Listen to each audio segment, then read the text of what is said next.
Kung graphic artist ka, graphic designer na nag-a-apply sa panahon ngayon, merong modus, no, na nais kong ipaalam sa inyo. Hanggang ngayon, mas talamak pa nga eh. Ito yung tinatawag nilang practical exam kuno. So ito na nga, nag-apply ka sa isang company o sa hiring institution, binigyan ka ng practical exam. Doon sa practical exam na yun, gagawa ka ng design, syempre. Doon sa practical exam, pag binusisi mo maigi yung practical exam na ibibigay sa inyo, makikita mo na parang hindi siya parang, talagang magdududa ka na parang totoong project ito. So lately, mayroon akong colleague na nagtanong sa akin na pina-check niya sa akin yung practical exam na binigay ng company. So tanong niya, Kuya, legit ba to? Nung chinek ko yung content o yung copy nung pinapagawa sa kanya exam, ang laki ng tsansa na nagpapalibre lang tong company nito. So chinek ko, isa siyang event post, tapos yung isa naman is marketing material for a certain product. Legit na legit yung kanyang copy. Talagang ready for posting na to. Digital post kasi siya eh. Social media post. Pag tinignan mo yung event post,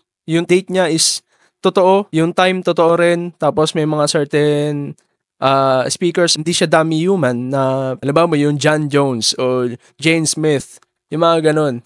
Totoong tao siya. Ang ginagawa ng company, nag-hire sila ng mga marami, nag-accommodate sila ng maraming applicant at papagawa nila yung project doon sa mga graphic artist o graphic designer. Mas marami mag-a-apply, mas maraming gagawa ng project ng libre.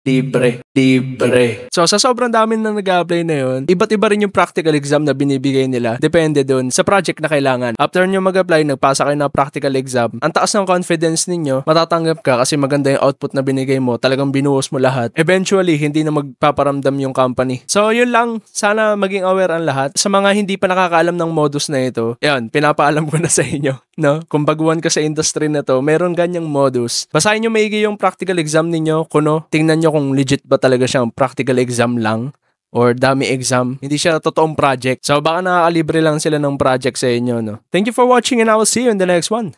God bless. Peace.